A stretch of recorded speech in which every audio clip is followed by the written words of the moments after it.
Welcome back. You're still watching Network Africa on Channels Television. Now, before we went on the break, we did tell you that South Africa is playing host to the Zimbabwean President Robert Mugabe and his wife Grace, and the couple was welcomed this morning by none other than the South Africa President himself, Jacob Zuma, in what is President Mugabe's first state visit for 20 years, where he hopes to attract foreign investment to kickstart his economy. The 91-year-old Zimbabwean will hold private talks with President Jacob Zuma to sign a number of trade and investment agreements. Zimbabwe owes foreign creditors, including the International Monetary Fund and World Bank's $9 billion, and is intensifying efforts to have the debt cancelled or rescheduled to allow it to access new loans.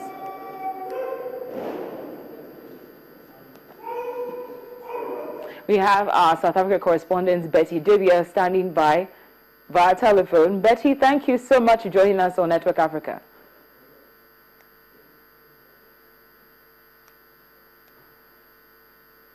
Betty, can you hear me? Well, we will reconnect with Betty shortly, but in the meantime, we'll look at other issues on the African continent. Now, police arrested 5 members of a pro-democracy group in Eastern Democratic Republic of Congo as they protested against the illegal detention of activists in the capital, Kinshasa. Police in the city of Goma arrested the members of the youth movement Lucha as they encouraged residents to participate in 5 minutes of protests by whistling, honking horns, and banging on pots and pans.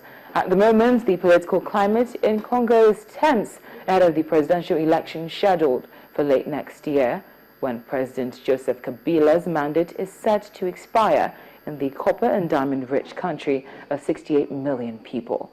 Civil society leaders say the government is waging a crackdown to silence critics, and at least 3 of those who attended the meeting, including a member of Lucha, remain in the custody of the Congolese National Intelligence Agency. Anti-government protests have sometimes turned violent, and back in January at least 40 people were killed during a march against a proposed election law the critics say is intended to extend Kabila's time in power.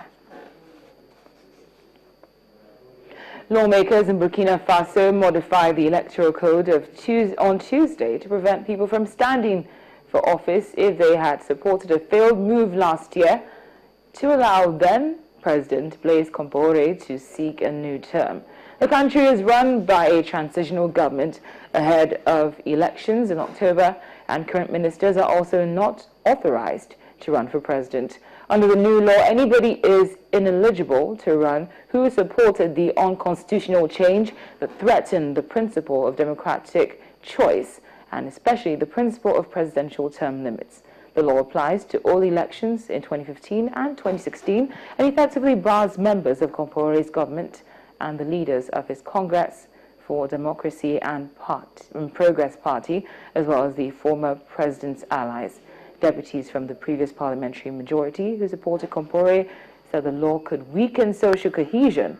The CDP rejects the law and says it is an attempt by a small group of activists to confiscate power. Well, I'm being told that we've been able to reconnect with our South Africa correspondent, Betty Dibia, who will be filling us in concerning President Robert Mugabe's visit to South Africa. Betty, I hope you can hear me. Thank you for joining us on Network Africa. Thank you. I can hear you. Good. Okay. I'd like to ask you if you could give us a better feel of the significance of this visit by President Mugabe. I'm sure you already know it's the first time since about 21 years, state visit, not that he hasn't been here a couple of times, but a state visit. Last one was in 1994. And preceding this, a lot of people were saying they're coming here to beg for money.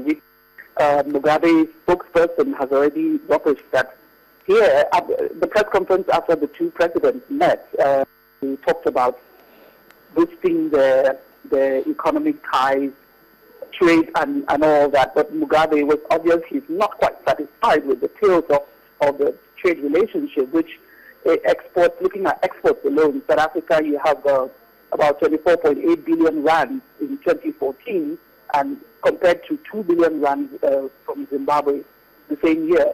So he's talking about improving it. He came here with a huge delegation of the trade people. Tomorrow, the South Africa's Business Forum will meet, and then there's a gala dinner tonight. The Vice President will be meeting him as well. But he's talking about improving the tilts, and the 10 ministers from both sides, relevant ministers, have met, and they're looking at some of the trade agreements that they have to make it more beneficial,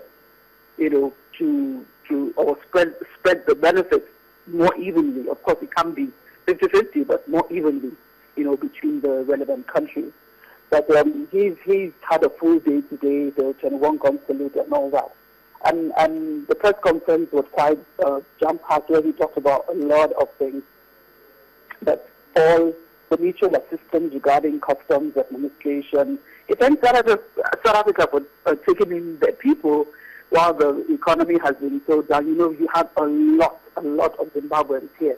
And the people on radio have been talking about things like, as he's leaving, he must take his Zimbabweans back home. But, Zimbabwe shares a border with South Africa, so they can't really do away with each other, So that's how it's been. Tonight there's a gala dinner, and tomorrow he'll be wrapping up the state visit. But you have the business forum meeting tomorrow.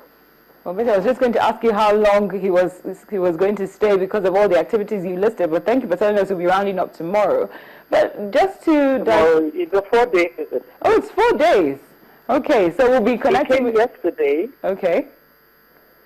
And we'll be around for 4 days. I don't know if it's up to 4 days at this rate. It's more like 3 days, but it said 4-day state visit, but I think it will be more like a 3-day visit. Well, either way, we'll be reaching out to you again tomorrow for any new updates. But in the meantime, is there any new information concerning the arrest of the teenager who was suspected of trying to join ISIS from South Africa? Well, no update yet, but the talking point on many fronts right now, investigations are still ongoing, and they're making it hush-hush because it's quite sensitive. But people are looking at community approach and social intervention, to stop young people from being led into the nets of these people, the recruiters of the ISIS fighters, because or how to look at the warning signs. Like in the case of this 15-year-old, how the family felt that, look, she was acting a bit differently, and they were able to inform the relevant authorities early enough, early enough relatively, to get her to get her out of that flight on her way to Johannesburg first before heading off to Saudi Arabia. But nothing officially, according to the intelligence minister, David Maxwell, nothing yet made public. Okay. Betty, thank you made so public. much. I think I'll put it that way. Thank you very much, Betty. We really appreciate your time. We'll be reaching out to you tomorrow for any updates on President Mugabe's visit. Thank you so much. I'll send you my check. Please do. Well, that's it on Network Africa. Many thanks for watching. And we'd like to hear from you on the program. Our Twitter handle and our email address is right there on your screen. Feel free to reach out to us on either platform. Thank you so much for being a part of the show. I'm Cynthia Araya.